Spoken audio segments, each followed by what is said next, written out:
Nós temos aqui, como de praxe, vocês já sabem a nossa metodologia, a nossa didática. Temos aqui a lição 1, o avivamento espiritual. O que é avivamento espiritual? Avivamento espiritual, pré-condição para o avivamento, condições para o avivamento, uma crise, humilhação diante de Deus, orar e buscar a face do Senhor, conversão sincera dos pecados. E terceiro, a necessidade de um avivamento espiritual. Você tem a situação de Judá, Deus usa Ciro para libertar o povo, necessidade de um avivamento espiritual.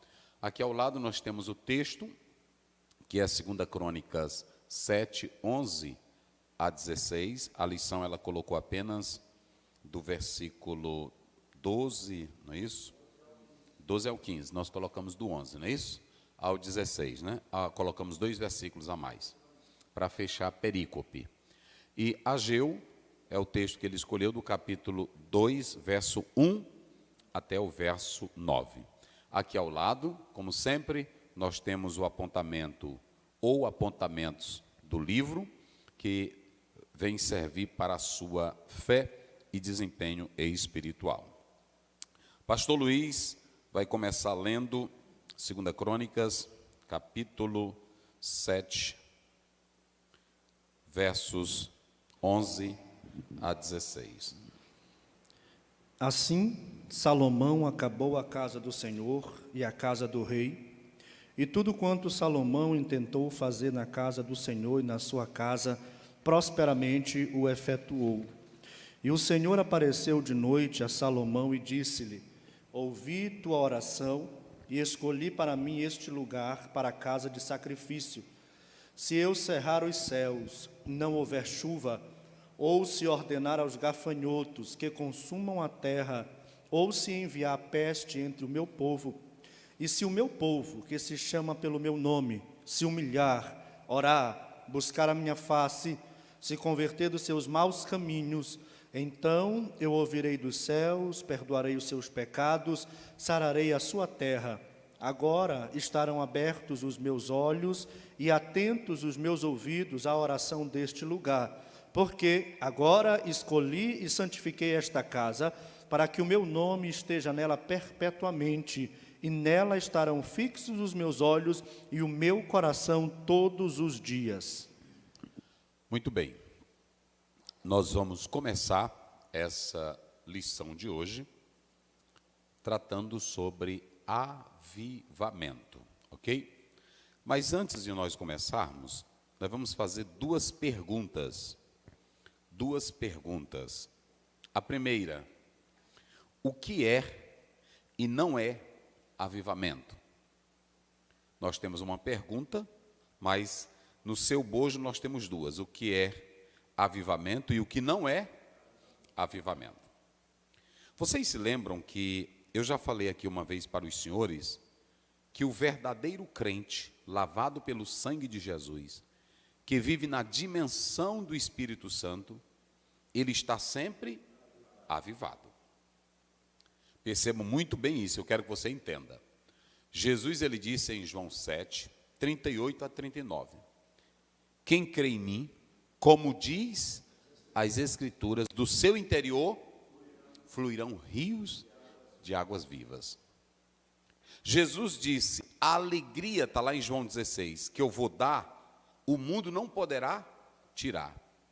O Espírito estará em vós. Ora, se o Espírito vai estar em mim, se há uma fonte dentro de mim, trazida pelo Espírito Santo, é claro que dessa forma eu serei um crente sempre avivado. Jesus disse em João 4 à mulher samaritana, quem bebe desta água, tornará a ter sede, mas quem bebe da água que eu lhe der, nunca mais terá sede. Pelo contrário, não é isso? Então, o crente que realmente, ele tem a palavra, ele tem Deus na vida, ele é avivado. Outra prova que nós podemos dar está no Salmo 1, verso 2, 3. Aquele que medita na palavra, dia e noite, é semelhante a uma árvore plantada junto a ribeiros de águas, que dá o seu fruto na estação própria, e tudo quanto fizer, pronto, a vida dele é sempre crescente, frutescente, verde e abençoada. Então, o crente que tem a comunhão com Cristo, que já nasceu de novo, que tem a nova natureza plantada no seu interior, ele é um crente avivado. Agora, quando nós falamos que precisamos de um avivamento, nós estamos dizendo que alguma coisa está em crise.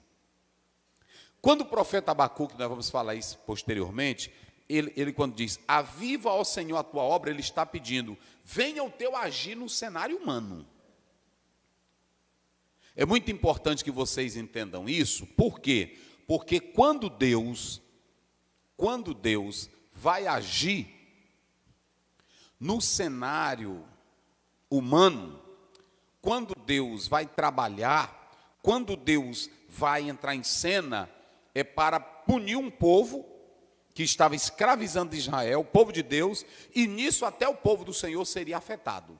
Por isso que ele diz, na ira, lembra-te da misericórdia. Ou seja, no teu furor, lembra de nós. Então, a primeira coisa que nós podemos analisar aqui, e que devemos entender, é que o avivamento na vida de um crente é algo constante. É uma fonte que jorra para a vida eterna. Colossenses 3,16, vamos aí rapidinho, só para vocês terem uma ideia. Olha o que nos diz a palavra em Colossenses 3, verso 16. Vamos lá. Lê aí para o povo de Deus. O professor vai falar amanhã na sala de aula, não é isso? A primeira lição de 2023, e você já vai começar o ano aí avivado. Vamos lá. A palavra de Deus habite em vós abundantemente, em toda a sabedoria, ensinando-vos e admoestando-vos uns aos outros, com salmos, hinos e cânticos espirituais, cantando ao Senhor com graça em vosso coração. Isso. Então, ouçam bem. Se Jesus já me satisfaz, se a palavra habita em mim, eu tenho cântico espiritual, não é assim? O que mais? Tem hino, tem salmo. Salmos, hinos, cânticos espirituais. Pronto, isso aqui é uma vida abundante. E só para reforçar o que estamos dizendo, vamos lá para João 4, verso 14. Só para os irmãos entenderem o que é uma vida avivada, o que é uma vida abençoada. Vamos lá. Mas aquele que beber da água que eu lhe der, nunca terá sede.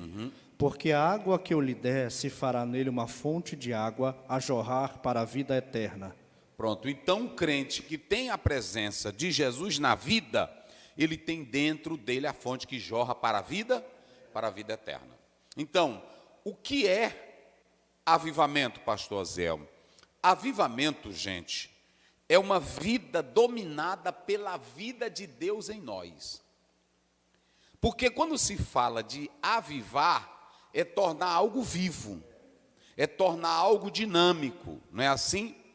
Avivado é aquela pessoa que transmite energia.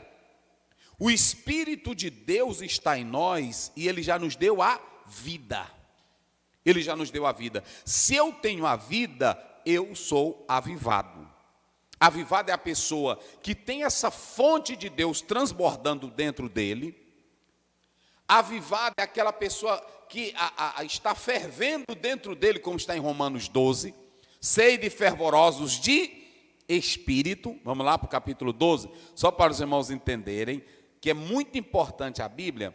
Eu estou explicando paulatinamente, para que você compreenda aí o que é um avivado. Sedes fervorosos de espírito, como diz o apóstolo São Paulo. Vamos lá. Não sejais vagarosos no cuidado. Isso. Sede fervorosos no espírito, servindo ao Senhor. Está vendo aí? Sede fervorosos no... Fazendo o quê? Isso aí é um particípio presente. Servindo. Só pode continuar servindo quem é fervoroso. Essa palavra aí é tipo borbulhar, é ferver. Não é assim? Então, crente que tem a palavra de Deus na vida, Cristo na vida, ele é avivado. Ele é avivado. O interessante é que nesse livro aqui, o pastor dá essa definição. Então, é alguém vivo. E quando você vai para a Bíblia, Jesus disse assim, em João 5, 24, quem ouve a minha palavra e crê naquele que me enviou, não entra em condenação, mas já passou da morte para o quê? E eu já falei aqui o que é essa vida, não é isso? Então, você tem que entender que quem tem Cristo, quem tem a palavra, quem tem o Espírito Santo, sempre é avivado, é dinâmico, tem vida, tem alegria. Agora, o que não é avivamento? Aí sim, nós temos movimentos que são camuflados, que parecem ser avivamento, mas não é avivamento. Primeiramente, histeria não é avivamento. Rodar não é avivamento. A pessoa pular não é avivamento. Ô meu querido, eu quero que você entenda. Esse ano nós vamos começar essa primeira lição, mas eu quero que você entenda a Bíblia se você quer ser crente. Histeria não é avivamento. Grito não é avivamento. Pulo não é avivamento. Emoção não é a verdade. Agora talvez você diga assim, pastor, que às vezes tem pessoas aí que colocam aí no comentário, né? No comentário, ele diz assim, pastor, pois a gente tem que ter emoção. Preste bem atenção, eu já falei aqui, as reações da minha emoção no campo espiritual, elas devem ser produzidas pela palavra. Quando eu me alegrar, quando eu levantar minha mão, quando eu gritar, eu tenho que saber por que eu estou reagindo dessa forma. Eu não vou ser contra a emoção, reação na emoção, porque Paulo, ele era emotivo. Em Atos 20, ele diz assim, olha, eu com lágrimas evangelizei vocês. Emoção. Ele tinha alegria ou não tinha? Jesus chorou, Jesus sorriu, tudo isso é emoção ou não é?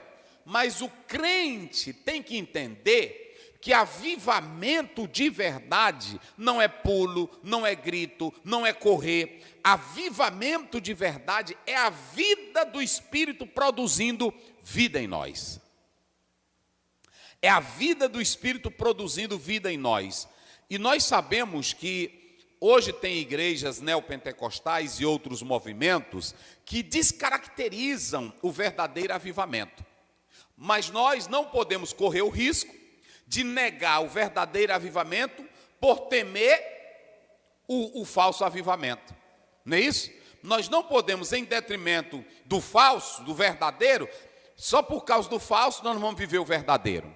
Não, é claro que um avivamento de verdade, o crente pode glorificar, o crente pode sorrir, o crente pode chorar, mas eu estou dizendo que nem tudo que é grito, que é pulo, que é histeria, é movimento real, é avivamento verdadeiro.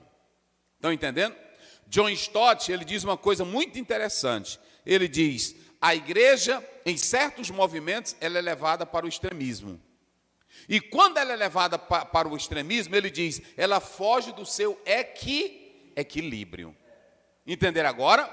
Então nós temos que entender que eu posso adorar a Deus, eu posso glorificar a Deus, mas eu tenho que ter o meu equilíbrio aonde? Na palavra. O meu culto é dirigido pela palavra, a minha adoração é dirigida pela palavra, o meu louvor é dirigido pela palavra. Eu não posso ir para o extremo sem a Bíblia. Entendeu? Eu não posso ir. Então, avivamento não é emoção, avivamento não é pulo, avivamento não é grito. Lamentavelmente, o que nós temos visto aí é de rodar, de pular, de rodopiar, gente fazendo cada loucura, chamando isso de, e não é avivamento. Então, o que não é avivamento? Avivamento não é emoção, avivamento não é grito, avivamento não é pulo, avivamento não é receba, avivamento não é pastor cuspir na boca de fiel, avivamento não é derramar água na cabeça de fiel, avivamento não é gritar, avivamento não é derrubar gente, avivamento é a vida de Deus em nós pela palavra. Eita, glória a Deus. Aí vem o mais interessante. Mas pastor, por que nós precisamos urgentemente de crentes avivados? Primeiro eu tenho que entender que o avivamento, gente, é um ato da graça de Deus. Como assim, pastor Zéu? Na lição do último trimestre, nós estudamos sobre o vale de ossos, Ezequiel. Agora eu vou fazer uma pergunta aqui aos senhores e vocês vão participar comigo. Por que ele falou do vale de ossos secos? O que ele descreve no Vale de Ossos Secos? Quem se lembra de vocês? Nós falamos aqui. Era a situação do povo de Israel, né, do povo de Deus, a situação caótica, a morte espiritual. Isso, agora, muito bem, o senhor respondeu bem. Mas preste bem atenção, não era o povo de Deus? Não era o povo da promessa? Não era o povo da Torá? Não era o povo da lei de Deus? Não era o povo da aliança? E por que eles estavam cemitérios espirituais? Eles deixaram a palavra, né? Eles eram o povo da promessa, o povo da Torá, da lei de Deus, mas deixaram isso de mão. Eles eram o povo da promessa, Sim. Era o povo da Torá, Sim. Era o povo de Deus, Sim. Entraram na rebeldia, ofereceram os filhos aos ídolos, adoraram todo tipo de ídolo, ia para todo tipo de monte, quebraram a aliança. Então, se eles quebraram e entraram nessa podridão e morte espiritual, eles ali sim estavam precisando de avivamento. Vocês estão entendendo agora? Porque eles estavam precisando de quê? Fala aí para o povo ouvir. Eles estavam precisando de quê? De vida. De vida. Eles estavam precisando de vida. Então olhe para cá. Quem precisa de avivamento é quem não tem vida. É quem não está na palavra. É quem quebrou a aliança. O crente, irmão, olha para cá, o crente cheio de Cristo, ele pode ter prova, ele pode ter luta, ele pode ter batalha, ele pode ter gemido, mas quando a palavra está dentro dele, ele diz como Paulo em Romanos 8,35, nada me separará do amor de Cristo. Não é assim? Agora, quem não tem palavra está morto, quem não tem palavra é um vale de ossos secos. Aí sim precisa de avivamento. Por que eu estou dizendo que o avivamento é um ato da graça de Deus? É porque Deus, mesmo vendo que esses aqui estão em desgraça, em pecado, quebraram a aliança, Ele ainda manda um profeta para levar a palavra de avivamento. Entenderam agora? Agora, a verdadeira igreja de Cristo, que tem vida, ela precisa de avivamento? Porque ela já é avivada. Agora, o crente que entrou nela, que não valoriza as coisas de Deus, que não vive na obediência, que quebra a aliança, ele está como? Morto, frio. E sabe quem é que diz isso? É Paulo, lá em 1 Coríntios 11. Ele diz, como vocês estão bagunçando a Santa Ceia, vocês não respeitam, não valorizam o corpo de Cristo, há muitos que estão fracos, e outros que estão doentes, e outros que até já morreram. Então prestem bem atenção, avivamento, na verdade, é para quem está morto, é um ato da graça de Deus para levantar quem está morto. E eu vou mostrar na Bíblia, se ainda o crente, vai lá, Efésios 2 primeiro, vamos lá, olha aí a Bíblia, vai lá, Efésios 2 primeiro, olha como diz a Bíblia. 2 primeiro. E vos vivificou, estando... Para aí, ele fez o que, Jesus? Vivificou. Como? Estando nós mortos, pecados. Nós estávamos como? Mortos. Aonde? Nos nossos pecados. Aí ele chega lá, eu clamo por ele, ele vem com um ato da graça, e me reaviva, me dá vida. Ele vos deu vida, estando vós mortos em delitos e em... Se ele já me deu vida, como é que eu vou dizer, Senhor, me aviva? O culto de avivamento. O culto de avivamento, a gente fala de culto, agora eu não sei mais nem esse negócio de culto de avivamento, porque agora eu relendo isso aqui tudo. O culto de avivamento, eu posso dizer que é aquele culto de crentes que celebram a Deus, que glorificam a Deus, não é assim? Mas não tem culto para avivar crente. O que tem é palavra de Deus pregada para reavivar quem está morto. É ou não é? Mas quem tem palavra de Deus tem vida. Quem tem palavra de Deus tem alegria.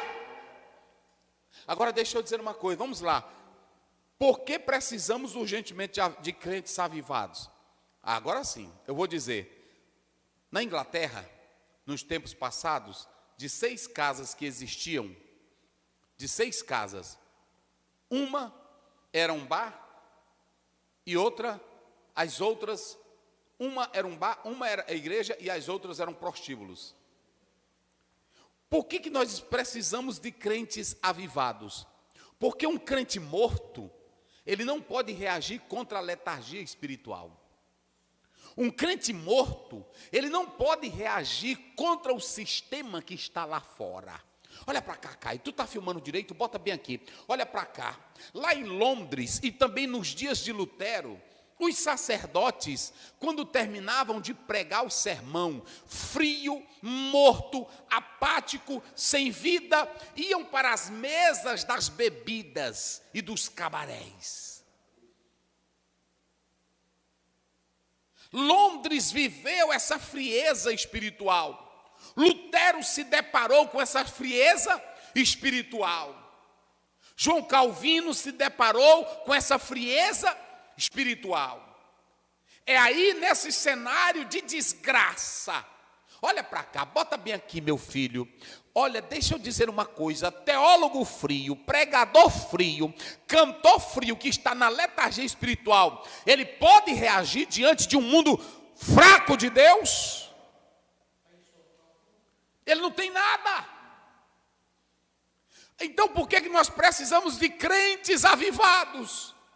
É porque uma igreja morta, pastores mortos, não vão responder a uma sociedade que está clamando por espiritismo, a uma sociedade que crê no sobrenatural, horóscopo, tarô, magia negra, feitiçaria, são místicos. Deixa eu te dizer uma coisa, olha para cá, bota aqui, Caio, querido pastor, querida igreja, já estamos aí à beira de 2023, olha o que eu vou dizer aqui, nos Estados Unidos, o número de crentes estão decaindo a cada dia, a Europa está fria de Deus, tem gente aí que é só debatendo Bíblia, falando mal de igreja, falando mal de pastor, e isso vai atingir o Brasil, mas eu ainda louvo a Deus, porque Deus está levantando ainda homens, mulheres, de vidas consagradas. Deus precisa de crente avivado. Ele não está precisando de pessoas que só fiquem debatendo. Ele está precisando de gente que tem vida.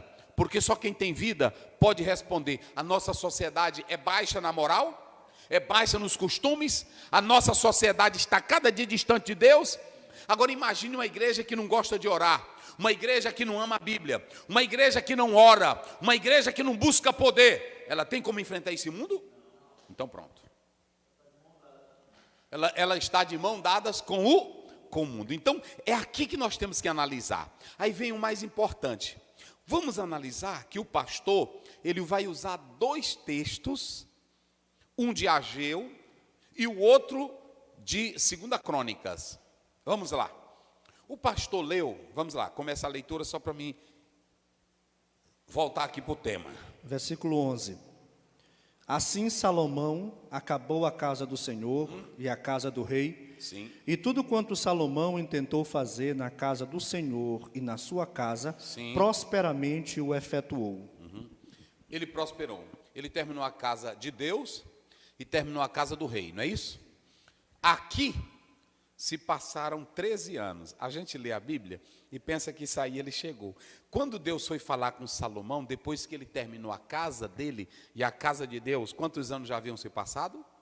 13. Deus apareceu, agora o verso 12, vamos lá, olha o que diz o verso 12.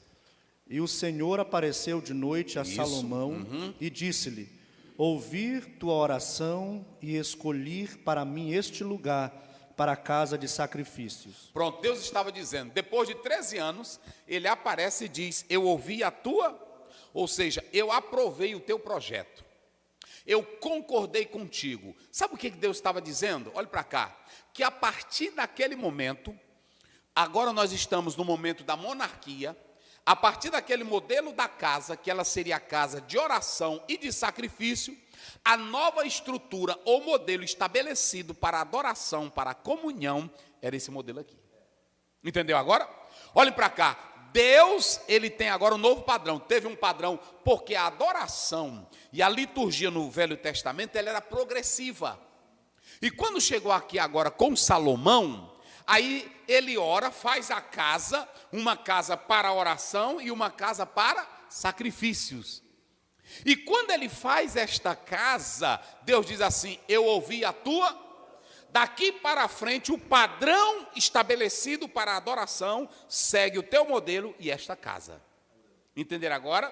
Porque tem gente que quer avivamento, mas ele quer estabelecer o padrão dele, a norma dele. E aqui não. Deus diz: agora eu aprovo esse modelo que você colocou. Então, Deus aprova aqui esta casa e ele deixa bem claro o seguinte: eu tenho um padrão agora de culto para vocês, eu tenho um padrão aqui de adoração para... É nesta casa, está aí bem claro, é nesta casa. Agora, ele diz: eu posso abençoar vocês, desde que todos obedeçam a minha palavra. Então, em primeiro lugar, entenda que o povo aqui ainda não estava em pecado. Eles estavam vivendo tempos áureos com Salomão. Eles vão viver tempos gloriosos com Salomão. E Deus aprovou aquela nova forma. Vamos lá ao versículo que se segue. 13. Isso. Se eu cerrar os céus e não houver chuva, ou se ordenar aos gafanhotos que consumam a terra, ou se enviar a peste entre o meu povo. Então preste bem atenção, que céu aberto é sinal de bênçãos vindo de cima. Mas escute bem que Deus é quem fecha os céus e é quem abre aos céus. Deus estava dizendo: Salomão, eu gostei da tua ideia, eu aceito o templo, eu aceito esse local, e eu vou agora estabelecer como padrão de culto para essa nova geração. Agora ele diz: se vocês ouvirem bem, eu abrirei a torneira do céu, quem tem é Deus. Quem abre céu e fecha céu é Deus, não é diabo não, meu irmão. Quem abre o céu é Deus, e quem fecha o céu? Agora, céu aberto é sinal de que Deus está mandando, e céu fechado é o quê? É sinal de que ele está retendo as bênçãos. Ele está retendo as bênçãos. Ou seja, eu aprovei esta casa, eu vou estabelecer ela como padrão de culto. Se vocês obedecerem a minha palavra, os céus estarão... Olha para cá, bota aqui, Caio. Se você quer em 2023 céu aberto para você, bênção caindo de dia e de noite, obedeça a palavra. Coloque bem aí, Deuteronômio 28, 13, rapidinho, vamos lá. Eita glória. 23, aliás, Deuteronômio 28, 23, vamos lá.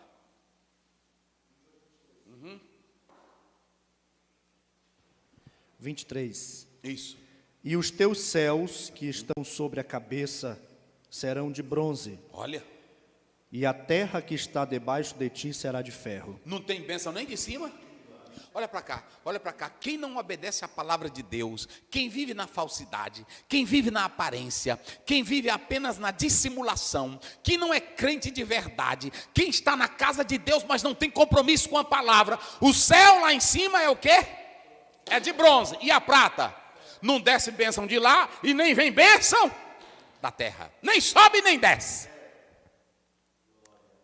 Então Deus está dizendo: olha, se vocês querem bênção, me obedeçam, porque quem abre os céus sou eu, o Senhor, e quem fecha os céus, pronto. Vamos lá, pastor, prossiga aí a leitura, vamos correr aí. E se o meu povo... Agora preste bem atenção, é aqui que nós vamos mexer, é aqui.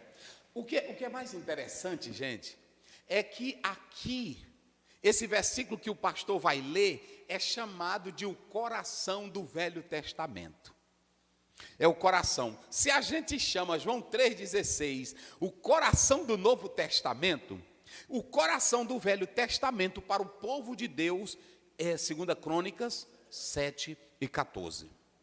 Vocês observaram bem? Salomão inaugura o templo, depois de 13 anos Deus diz assim: eu aprovei, e agora eu vou tomar esse modelo aqui como modelo de culto, de adoração. Por isso ele diz: eu escolhi esta casa. Somente aqui em Salomão, em 2 Crônica, aparece assim: eu escolhi este lugar.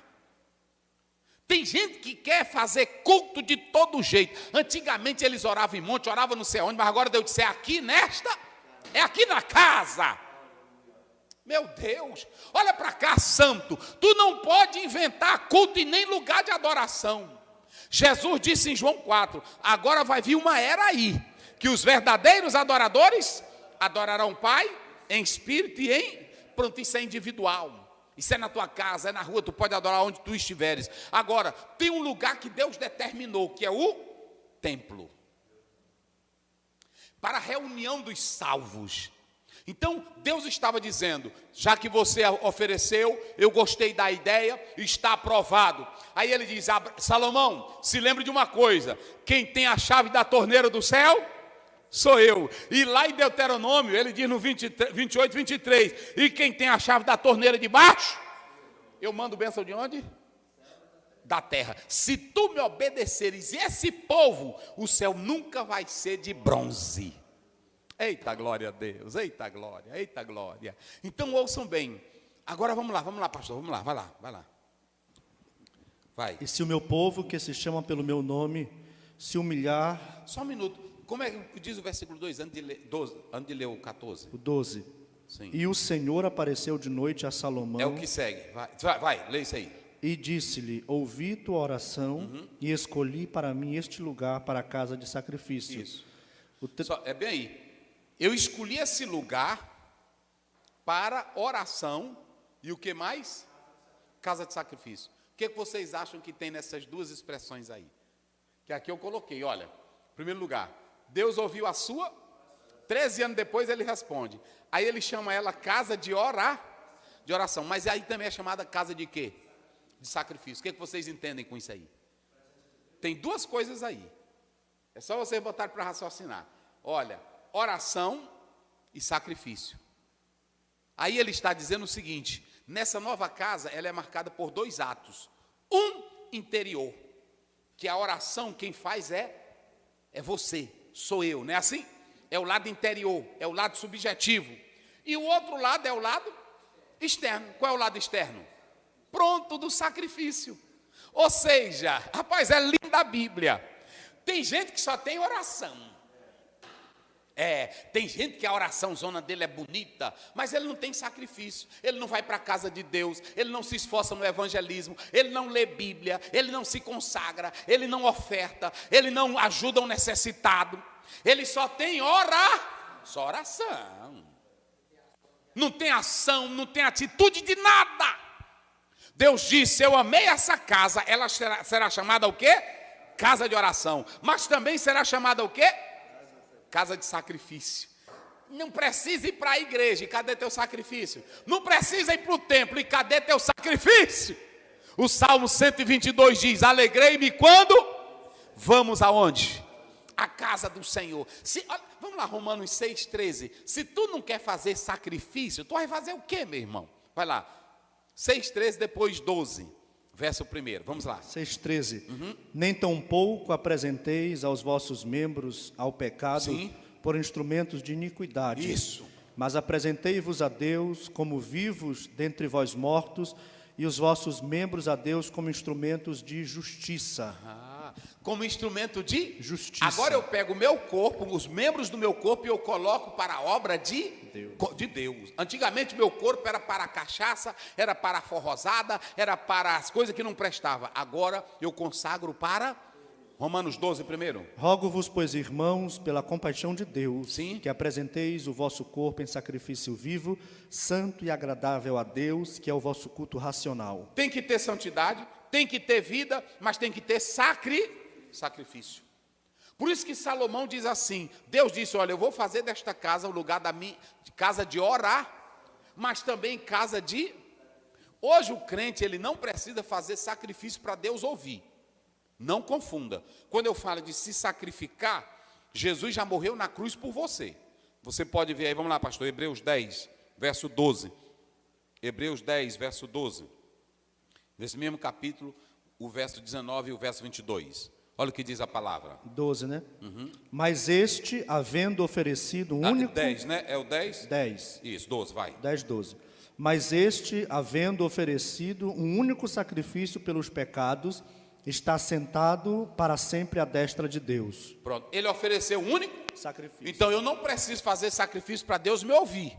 Eu não preciso fazer sacrifício para Deus me salvar. Eu faço sacrifício como um ato e prova de que Ele está em mim, de gratidão, entendeu? A casa de Deus, ela tem dois lados. Ela tem um lado interno, que é a oração, provando que Deus está em mim, que eu tenho comunhão com Ele. Mas eu também tenho um lado externo, que é o lado do sacrifício. Entenderam? Agora, eu não faço sacrifício para ser salvo, mas eu faço sacrifício porque eu já sou salvo. Vê o 19. Tendo, pois, irmãos, ousadia para entrar no santuário, pelo sangue de Jesus, pelo novo e vivo caminho que Ele nos consagrou, pelo véu, pela sua carne. Isso. 22. Cheguemo-nos com verdadeiro coração, Olha aí. com inteira certeza de fé, Isso. tendo o coração purificado da má consciência, Sim. e o corpo lavado com água limpa. Então pronto, então vocês podem observar que ele está dizendo que essa casa será chamada casa de orar. Tem um lado interno e tem um lado externo. Pronto. Qual é o segredo, pastor, para prosperar? Qual é o segredo? É a obediência. Por isso que Deus disse assim para Salomão: se vocês me obedecerem, eu abrirei os céus. Pronto, o segredo é a obediência. Agora nós temos aqui os 4 passos para desfrutar das bênçãos.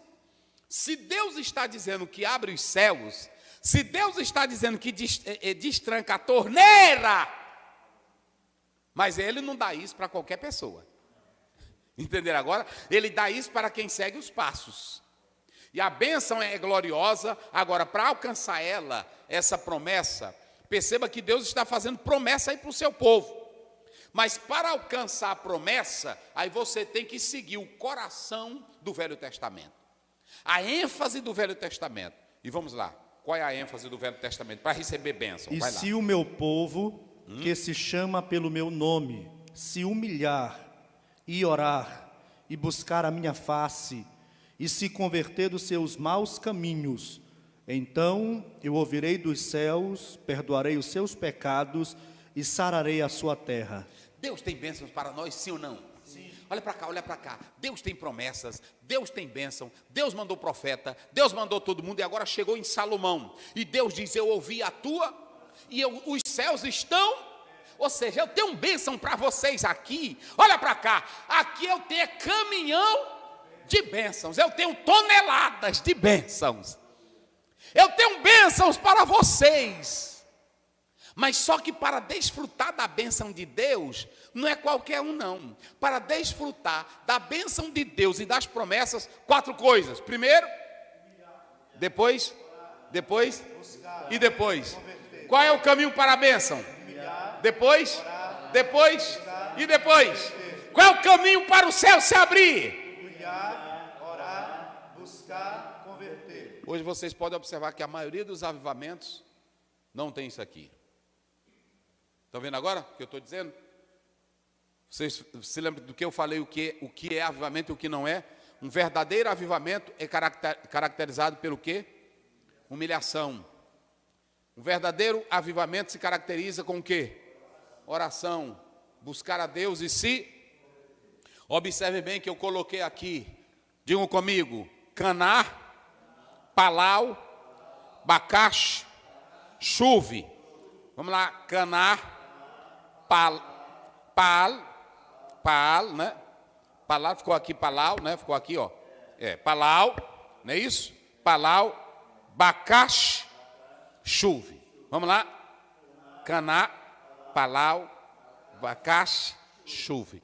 Caná, pastor Ziel, o que é esse Caná que o senhor colocou? Não fui eu não, está na Bíblia. Se vocês analisarem, é se subjugar. Se vocês analisarem, é ser rebaixado. Se vocês analisarem no hebraico, é se colocar em sujeição. Eita, olhe para cá. Quem terminou de fazer a oração foi o rei Salomão, o grandão. O que Jesus disse assim, a rainha de Sabá veio de longe ouvir, era o maior. Mas diante de Deus não tem maior. Ou diante de Deus tu tem que fazer o quê? Se humilhar, se sujeitar.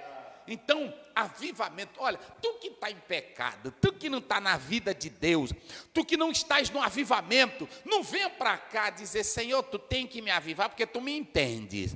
Olha, não, aqui tu já tem que entrar, é se jogando no chão e dizendo, Senhor, me ajuda. Eu preciso ser crente. E olha para cá, bota para cá. Tu está filmando direito, Caio? 2023. Deus não quer saber se tu é doutor, se tu é teólogo. Deus não quer saber o teu patrimônio. Ele não quer saber o tamanho da tua cultura. Ele não quer saber o tamanho da tua família. Ele não quer saber quem você é aqui embaixo. Se você não presta, está em pecado, o primeiro passo é fazer o quê? Se humilhar. Quem é grande aqui é o Senhor. Quem manda aqui é o Senhor. E Deus é tão lindo, irmão, que Deus diz assim, se vocês não se humilharem, se vocês se acharem que são alguma coisa, vê o finalzinho aí, eu vou acabar com essa casa. Eita, rapaz, Deus é Deus, Deus é Deus. Vai lá, pastor. Eu vou acabar. É o verso 21, vai lá. Isso, vai. E desta casa que fora tão exaltada... Não, o 19, vai pelo 19. 19. Porém, se vós vos desviardes, sim, e deixardes os meus estatutos, isso, e os meus mandamentos, sim, que vos tenho proposto, isso, e fordes e servirdes a outros deuses, isso, e vos prostrardes a eles, então os arrancarei da minha terra. Eu vou arrancar vocês da minha terra. Que lhes dei. Sim, porque quem dá a terra sou eu. Lançarei da minha presença esta casa que consagrei ao meu nome. Eu vou acabar com essa casa. E farei com que seja por provérbio e mote entre todas as gentes. Vocês sabem por que lá em Londres, vocês sabem por que nos Estados Unidos tem casas que estão sendo alugadas para bares? Tem lugares porque o povo não está mais honrando a Deus, não está buscando a Deus e Deus abomina. Deus não está interessado em casa bonita, Deus não está interessado em templo bonito. Templo bonito só presta para Deus quando os crentes que habitam neles são convertidos de verdade. Orquestra bonita só presta para Deus quando cada músico dentro dela tem vida santa diante de Deus. Pregador só presta para Deus quando ele tem vida santa. Mas se terminar o culto e ele ir para o hotel e beber cachaça, ou ir raparigar, ou ir fazer ser vergonhoso, Deus não está nem aí para ti, meu filho. E aí Deus está dizendo, eu vou acabar com essa casa. Ele acabou? Vou já mostrar para vocês. Ele acabou com a casa. Então olhe para cá. O primeiro passo para você viver a bênção de Deus e avivado é se humilhe. Olha aqui, ó, Caná. Vamos lá? Caná. Está aí, olha, Caná. É claro que no próprio original você tem essa ideia e está no nifal, que é o passivo do cal. Esse nifal, às vezes, ele tem a voz reflexiva, não é? Ele tem a voz reflexiva. Eu coloquei aqui, por exemplo, ele foi enviado, é passivo, né? Ele criou, mas pode ter também a ideia reflexiva. Ou seja, se o meu povo se chama pelo meu nome, se humilhe. Então, veja bem, a ideia que está dando aí é que a própria pessoa, ela tem que refletir sobre ela mesma. É tu, rapaz. Olha para a tua vida, rapaz. Olha para a tua vida, bota para cá. Olha para a tua vida, deixe de estar apontando os erros dos outros, erro de pastor, erro de igreja. Olha para a tua vida, às vezes tu tem mais sujeira do que todo mundo na terra. Olha para ti, faça uma reflexão da tua vida. O apóstolo de São Paulo diz, examine o homem a si. Está lá em 1 Coríntios 11, 28. Está lá em 2 Coríntios 12. Paulo diz, examinai se vós já não estáis reprovados. Tem que ter essa ideia. Às vezes tu mesmo tem que se lavar porque tu está sujo. Então, o segundo passo qual é? Orar, não é isso? Qual é o segundo passo aí? Orar, palau. A ideia que você tem aí é de intervir, é de interpor-se. Se você for para o Piel, isso aí no Piel, na verdade, a ideia desse verbo aí é intensificar, que quer dizer mediar, que quer dizer julgar, que quer dizer interceder. Então, essa oração aí é a intercessão, ok? Aí você pode observar que você tem um terceiro verbo. Qual é o terceiro verbo? Buscar. Olha aqui, buscar. Aqui, ó. Bacache. Bacache, esse verbo aí, buscar, ele quer dizer desejar. Esse verbo aí, exigir. Esse verbo aí, ele quer dizer requisitar. O Piel dá uma ideia intensiva. E aí, às vezes, tem pessoas que usam. Eu li um pregador que ele escreveu um livro, ele não soube traduzir esse verbo, e ele pegou essa expressão desse verbo aí no piel, exigir, e aí disse que nós podemos exigir de Deus, mas não é essa a ideia. A ideia, por isso que você precisa conhecer os 7 troncos no hebraico: Cal, Nifal, Piel, Poal, Rifil, Rofal, Ritfael. Então você precisa conhecer esses troncos, porque se você não conhecer, você vai pegar algum verbo desse e traduzir de forma errada, como esse autor fez. Nunca a Bíblia manda nós exigirmos de Deus, porque Ele é Senhor, Ele é soberano, Ele é Deus. A Bíblia manda a gente se humilhar. Mas a ideia do Bacache é intensificar a busca por Deus. Eu tenho que buscar a Deus constantemente. E essa busca, ela é intensiva. Eu preciso de Deus 24 horas.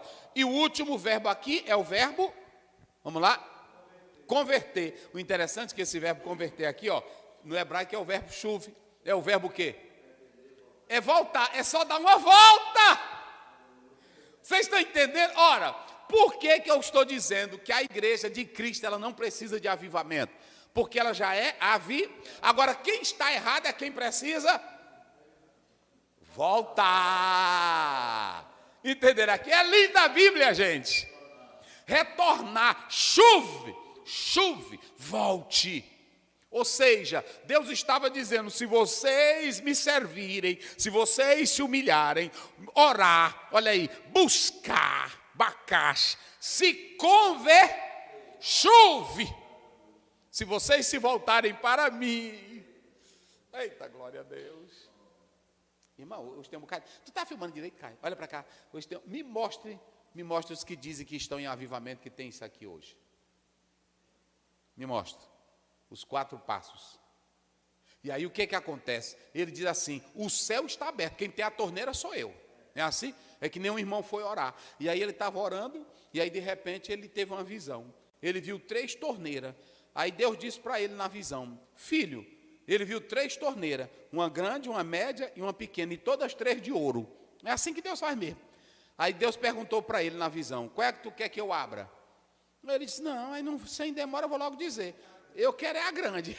Aí ele ficou na igreja orando, a grande. E o irmão ficou: rapaz, esse irmão tá doido. E ele orando e gritando lá de joelho: a grande. Aí o irmão foi lá: o que é, irmão, que tu tem? Disse: não, irmão, é porque eu tive aqui uma visão agorinha. Deus mostrou 3 torneiras de ouro. Uma grande, uma média e uma pequena. Aí é o seguinte, ele está perguntando qual é que ele quer que ele abra. Se tu quiser a torneira grande, é fazer o quê? Se humilhar. Se tu quiser a torneira grande, é orar. Se tu quiseres a torneira grande, sem isso aqui tu não vai nunca para avivamento de Deus. E aí vem o mais interessante. Protegidos na tragédia. Vamos lá. Prossiga aí com o verso 15. Corre aí. Agora estarão abertos os meus olhos e atentos meus ouvidos à oração deste lugar. E agora estarão abertos os meus olhos e atentos os meus ouvidos deste lugar. Vocês se lembram que eu falei desse lugar? O lugar é agradável para Deus, o templo é agradável para Deus, as pessoas são agradáveis para Deus quando essas 4 coisas estão na nossa vida. Deus nunca vai deixar de ouvir as pessoas que têm isso aqui. Não é isso? Aí você passa a estar protegido das... Vamos lá, pode prosseguir aí. O outro versículo. 16. Isso. Porque agora escolhi e santifiquei esta casa. Isso. Para que o meu nome esteja nela perpetuamente. Isso. E nela estarão fixos os meus olhos. Sim. E o meu coração todos os dias. Pronto. Aí ele vai dizer claramente aí: eu perdoarei os seus e sararei a sua... Onde é que está? Vai, lê lá. O 14 ainda. Vai lá, no 14, vai lá. Então eu ouvirei dos céus, isso. Perdoarei os seus pecados. Sim. E sararei a sua terra. Perdoarei os seus... Agora preste bem atenção. Por que ele diz assim? Se o meu povo que se chama pelo meu nome. O que vocês acham desse pronome possessivo? Ele fala do quê? Identificação com sua própria natureza, né? Né? Com justiça, santidade... As coisas que identificam a Deus, chamarmos pelo nome dEle, nos identifica com Ele. Isso, só pode dizer meu Deus, só pode dizer meu Pai, só pode orar com Ele quem está ligado nele.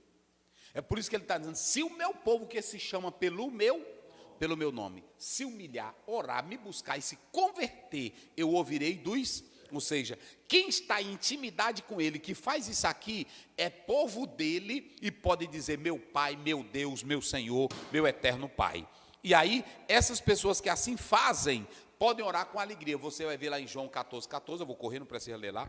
Quando você lê João 14:14, Jesus diz assim, e aquilo que vocês pedirem, dizem em meu nome. Pedir no nome dele é quem tem intimidade com ele. Vamos lá. Então, finalizando aí, observe duas coisas. Ele dá o perdão e ele dá a cura. Se o meu povo que se chama pelo meu nome, se humilhar, orar, se buscar minha face, se converter dos seus maus caminhos, sim, eu ouvirei dos céus, isso, perdoarei os seus pecados. Peraí, perdoarei os seus pecados e o que mais? Sararei a sua terra. Então você tem duas coisas aí, você tem duas coisas aqui. Você tem perdão e você tem o quê? E cura. O perdão é que Deus estava dizendo, eu não vou mandar tragédia, eu não vou mandar maldição, eu não vou mandar desgraça, eu não vou mandar peste para vocês. Não, eu vou mandar bênção, porque o perdão é você estar isento da ira de Deus. O perdão te coloca em comunhão com, é por isso que ele diz, o meu povo que se chama pelo meu nome. E aí vem a cura. Essa cura aqui tem duas coisas, tem a cura física e tem a cura espiritual. Israel tinha a promessa de cura física e tinha também a promessa de cura espiritual. E o mais interessante aí é que a cura espiritual, ela está relacionada com o perdão. Entendeu? A cura espiritual. Quando ele diz no Salmo 103, ele perdoa todas as tuas e sara todas as tuas, ele está falando do lado espiritual. Entendeu? Vamos ver aí essa referência. De Oséias 14, verso 4, depois o Salmo 41, verso 5. Oséias 14, 4. Isso. Eu sararei a sua perversão, eu voluntariamente os amarei, tá vendo? Porque a minha ira se apartou deles. Então você está vendo aí que a cura espiritual, ela envolve sarar aquilo que é interno do pecado, não é isso? Agora vamos ver aí, Salmo 41, 5. Rapidinho. Corre aí. Salmo 41, 5.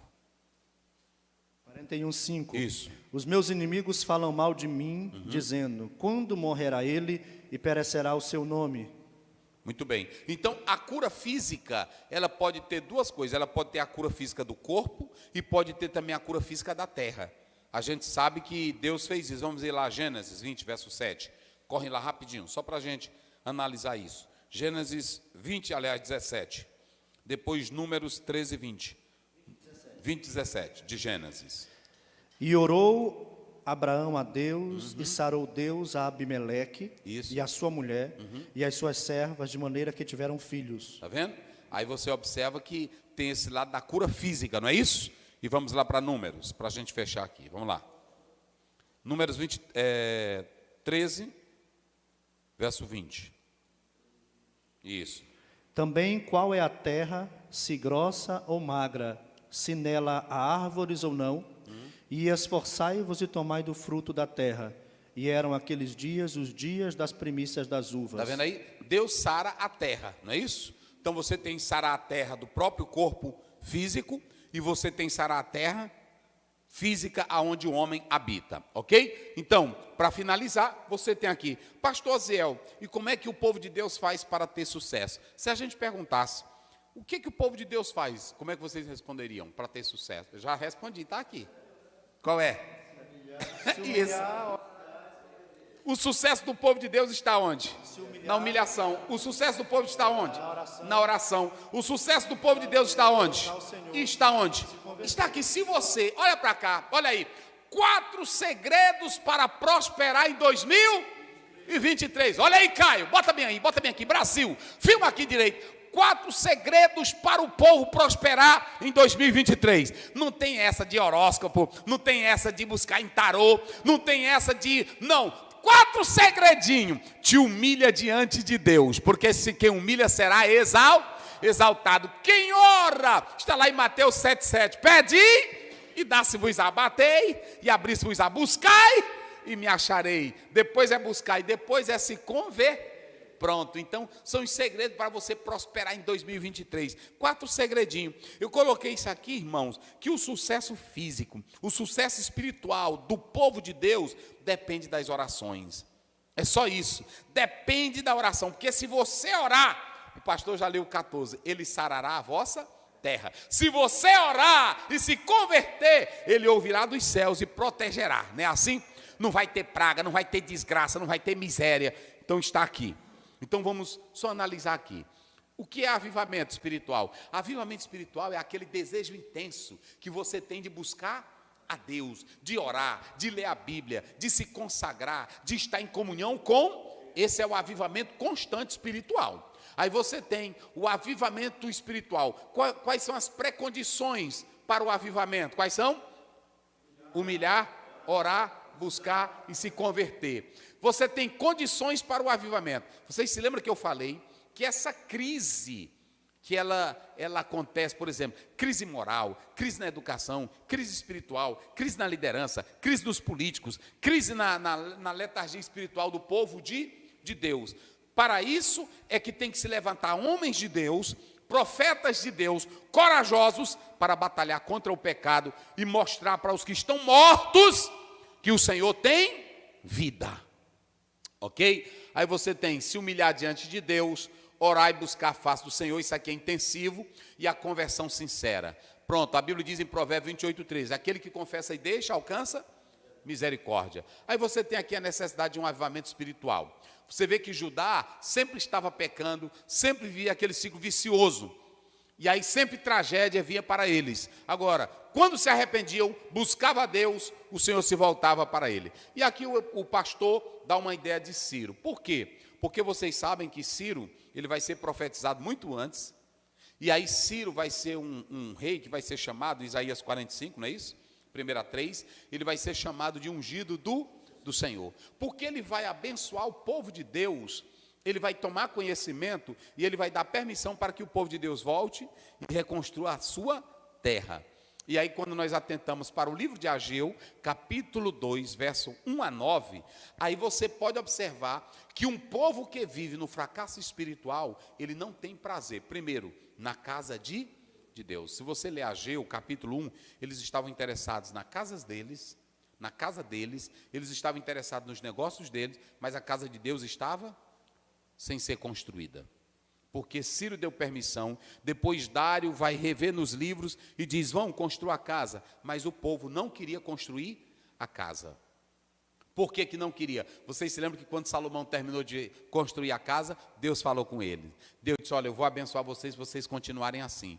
Mas quando você chega no período em que agora está Ageu, o povo não queria mais saber da casa, não queriam mais ir para os cultos, não queriam mais ir para o templo, não tinha mais obediência e só cuidavam dos seus negócios, das suas vidas particulares. Aí Deus levanta Ageu como profeta, ele entra em cena para falar com Zorobabel e com Josué. Agora deixa eu dizer uma coisa para vocês, o cenário que Ageu vai entrar é totalmente diferente. Olhe para cá, eu coloquei aqui a condição social e espiritual do povo.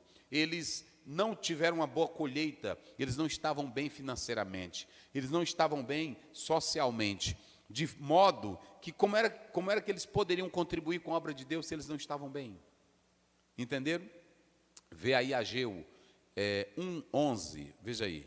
Ageu capítulo 1, verso 11, como é que diz? E fiz vir a seca sobre a terra, e sobre os montes, e sobre o trigo, e sobre o mosto, sobre o azeite, e sobre o que a terra produz, Sim. como também sobre os homens, os animais, e sobre todo o trabalho das mãos. Então vocês perceberam? Aqui vocês podem observar que quando Ageu entra em cena, o povo está na maior fome. Eles não tinham como celebrar festa, eles não tinham, porque aconteceu uma tragédia na colheita e eles não tinham bons frutos. Aí mais ou menos seria outubro de 520 antes de Cristo. Então você tem aqui uma crise social e uma crise espiritual. A crise social é que eles não estavam bem economicamente. A crise espiritual, eles não faziam caso da casa de indiferença. Não vão para o culto, cuidavam dos seus negócios. E a Bíblia diz que eles ganhavam dinheiro e era como se estivesse colocando aonde?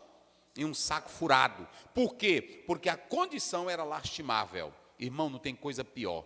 Pessoas que não têm avivamento de Deus na vida, não têm desejo de ir para culto, não têm desejo de ler Bíblia, não têm desejo de orar, um hino não lhe alegra, nada lhe alegra. Era essa a condição social. A casa de Deus parada, eles não ligavam para a casa de Deus, cuidavam dos seus negócios. Hoje tem irmão que só quer saber dos seus negócios, da sua fazenda, da sua chácara, do seu curso, da sua vida, e não se lembra que tem uma alma. Não se lembra que tem que prestar conta com Deus. Segundo, aí vem a ordem para eles fazerem um novo templo.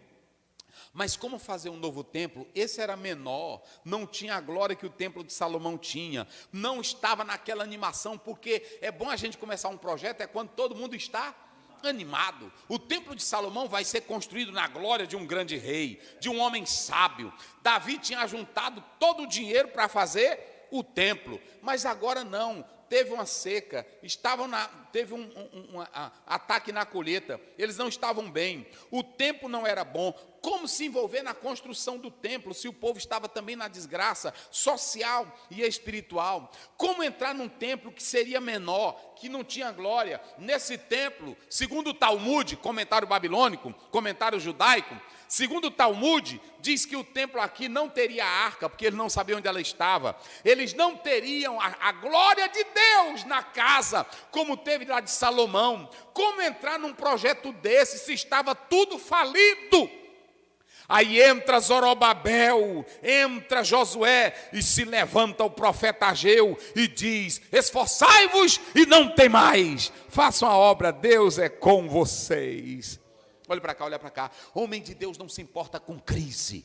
Homem de Deus não teme cenário de desgraça. Homem de Deus não teme cenário de destruição. Homem de Deus entra em cena e Deus dá vitória. E aí esse Ageu, ele vem e incentiva a esses dois homens a fazerem a obra de Deus. E diz para não temer. Vê aí, diz aí qual é o verso que ele diz. Vai lá. É o 2, vai. 2, 4, 2 em diante, vai lá. Ageu. Antes que saia o decreto e o dia passe como a Pode palha... seguir, lá para frente. É. Não temeis. Vai pelo 4, lê o 4. O 4 é porque Gaza será desamparada. Olha aí, isso, a casa está desamparada, vai lá. E Asquelon assolada. Sim. Asdod ao meio-dia será expelida. Isso, vai. E Ecrón desraigada. Sim, vai. Ai dos habitantes da borda do mar, do povo dos quereteus. Aí é 2 Ageu, é? 2. De Ageu? Ageu não, é só fonia. Ageu. 2:4. Ora, pois, esforça-te. 2:4. Ora, pois, esforça-te. Zorobabel, diz o Senhor. Isso. E esforça-te, Josué, Sim. filho de Josadaque, sumo sacerdote, e esforçai-vos todo o povo da terra, diz o Senhor, e Isso. trabalhai, porque eu sou o Senhor convosco, diz o Senhor dos exércitos. Diante de todo esse cenário, vem esse homem de Deus, Ageu, e diz: não temais, trabalhai, porque o Senhor dos exércitos está convosco, e Ele colocará o Espírito em vocês. Aí o que mais interessante, vamos ler 2:8, 9, 2:8-9, vamos lá. 8. Minha é a prata Sim. e meu é o ouro, diz o Senhor dos Isso. exércitos. A glória desta última casa será maior do que a da primeira, diz o Senhor dos exércitos. E neste lugar darei a paz, diz o Senhor. Pronto. Quando ele diz a glória da segunda casa será maior do que a, tem dois sentidos. Será maior do que a primeira. Pode ter a glória também física que o templo iria ter, mas a glória que ele está falando aqui é escatológica, que Jesus estaria vindo, não é isso? Esse é o sentido. Ele estaria vindo e ele seria o templo, a casa aonde haveria de habitar e de convergir para ele, para a salvação, todos os povos da terra. É por isso que lá em João 14, ele disse assim: não se turbe o vosso coração, crede em Deus, crede também em mim, na casa de meu há muitas moradas. O Pai preparou Jesus para nós. E aí a morte dele na cruz do Calvário nos deu direito à morada celestial. Então isso aqui é escatológico. Aqui é escatológico. E aí você pode observar que aqui também aponta para o milênio. E Deus ainda diz assim: eu vou mover os céus e a terra. Eu vou trazer recurso para essa casa ser construída, porque eu sou o dono do ouro e da prata. Medite nisso. Deus te abençoe em nome de Jesus. Irmão César, orar ao Senhor.